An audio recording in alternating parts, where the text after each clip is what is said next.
सरकार के सलाहकार ने माफ़ी मांगी है।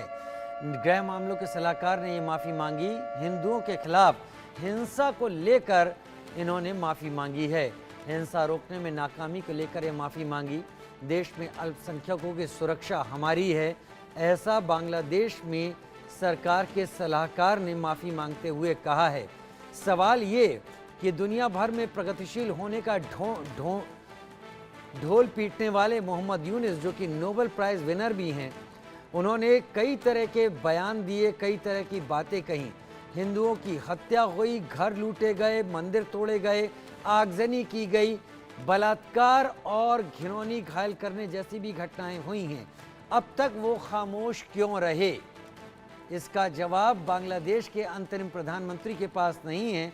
लिहाजा उन्होंने चेहरा बचाने के लिए अपने सलाहकार को आगे कर दिया और सलाहकार के जरिए माफ़ी मंगवाई। गृह मामलों के सलाहकार ने माफ़ी मांगी है। तो मस्जिद में आप भी नमाज पढ़ते हैं, हिसाब आपको भी देना होगा। आप उनको क्यों नहीं बचा पाए जिन्होंने आपसे सुरक्षा मांगी? हमारे धर्म में है कि आप रक्षा करेंगे, बहुमत में होकर आप ये सब करते हैं। ये सब आप मौलाना साहब से पूछिए।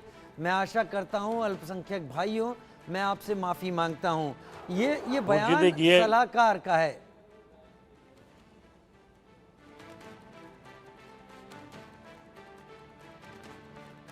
মসজিদে গিয়ে সারাক্ষণ নামাজ পড়েন, এটাই হিসাব আপনাকেও দিতে হবে যে আপনি কেন প্রোটেক্ট করতে পারলেন না যারা আপনার কাছে প্রোটেকশন চেয়েছে। এটা আমাদের ধর্মেই আছে যে আপনি প্রোটেক্ট করবেন, বিং মেজরিটি। সেটা না করে যদি এটা করেন, এটা মৌলানা সাহেবদের জিজ্ঞেস করেন। আমি আশা করি আমার মাইনরিটি ভাইদের, ভাই আমি মাপ চাই আপনাদের হাতে।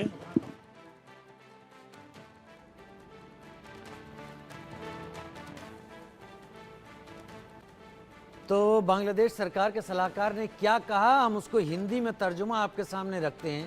उन्होंने कहा कि मस्जिद में आप नमाज पढ़ते हैं, हिसाब आपको भी देना होगा।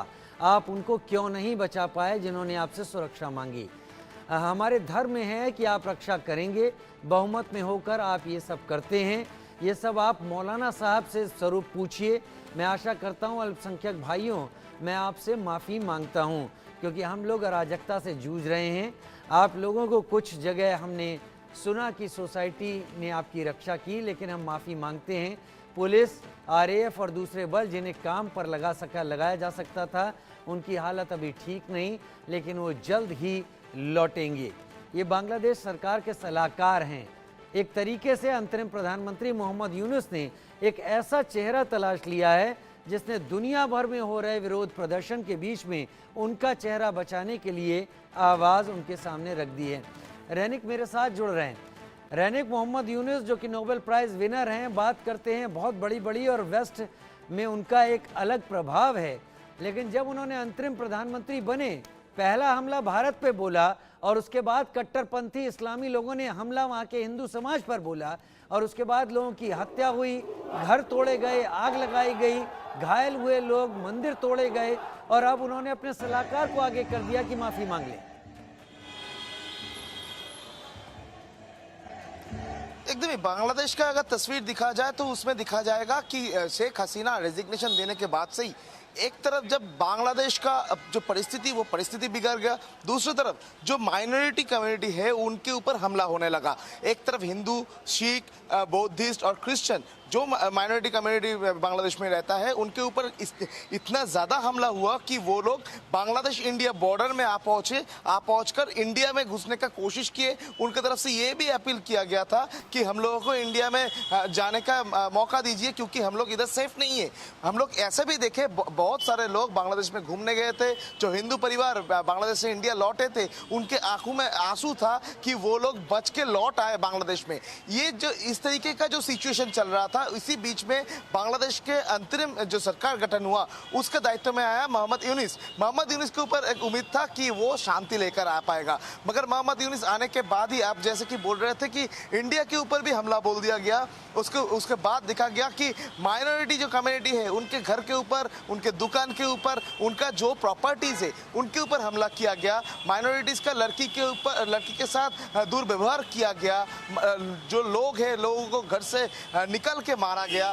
रात के अंधेरे में घर के ऊपर हमला किया गया। इस तरीके का जो तस्वीर सामने आ रहा था उसको लेकर पूरा बांग्लादेश का जो तस्वीर वो पूरा वर्ल्ड के सामने खराब हो रहा था। उसी बीच में बांग्लादेश के तरफ से अभी ये सलाहकार को सामने लेके आके सलाहकार की तरफ से इस तरीके का बयान दिया जा रहा है, जिसमें सलाहकार जो मेजॉरिटी कम्युनिटी है जिनके तरफ से ये हमला किया गया उनके पास ही अपील कर रहे हैं कि आप लोगों का जिम्मेदारी था कि जो माइनॉरिटीज है उनको सेफगार्ड करना, मगर इस तरीके का बयान देना और इस बयान को हकीकत में ले आना ये बहुत बड़ा चैलेंज हो सकता है ये अंतरिम गवर्नमेंट के लिए, क्योंकि ये इंटरिम गवर्नमेंट के पास एक तरफ जब पूरा एडमिनिस्ट्रेटिव या पूरा देश चलाने का जिम्मेदारी है, दूसरी तरफ देश का अलग अलग हिस्सों में जिस जगह में छोटा संख्या करके अल्पसंख्यक रहते हैं उनके ऊपर जो हमला हो रहा है उनको किस तरीके से कंट्रोल किया जाए, क्योंकि ये हमला कुछ कोई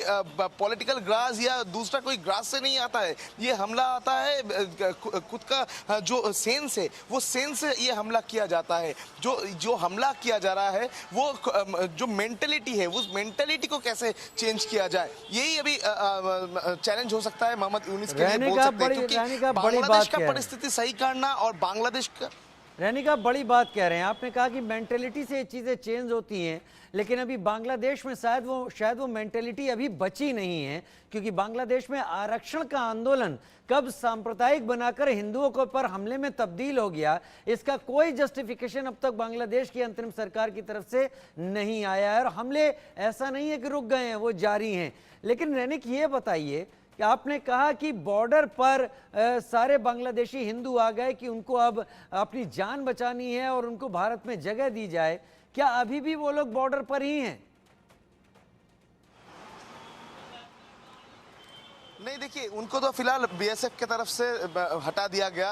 मैं 3 जगह का बात करूंगा। इंडिया का जो बॉर्डर, बांग्लादेश और इंडिया के बीच में जो बॉर्डर लाइन है उसमें 3 जगह कोचबिहार, शीतलकुची और जलपाईगुड़ी, ये तीनों बॉर्डर का अगर तस्वीर दिखा जाए, पिछले हफ्ते का अगर तस्वीर दिखा जाए, जब शेख हसीना रेजिग्नेशन दे दिया था, जब मोहम्मद यूनिस की तरफ से ऐलान कर दिया गया था कि ये जो अंतरिम गवर्नमेंट बनने वाला है वो मोहम्मद यूनिस के नेतृत्व में ही बनने वाला है, ये जो टाइम फ्रेम था, इस टाइम फ्रेम में देखा गया एक तरफ अंतरिम गवर्नमेंट तैयार करने के लिए छात्र संगठन की तरफ से मीटिंग के ऊपर मीटिंग किया जा रहा था, अंतरिम गवर्नमेंट तैयार होने का प्लानिंग चल रहा था। दूसरी तरफ दूसरा तस्वीर था बांग्लादेश का बॉर्डर साइड में, क्योंकि बांग्लादेश का साइड यानी इंडिया का जो कोचबिहार जो शीतलकुची एरिया है जो कि सिलेट में कनेक्ट होता है, वो शीतलकुची एरिया और उसके साथ साथ ही जलपाईगुड़ी का जो बॉर्डर लाइन, ये तीनों जगह में देखा गया कि बॉर्डर के एकदम सामने यानी उस पूरा जगह में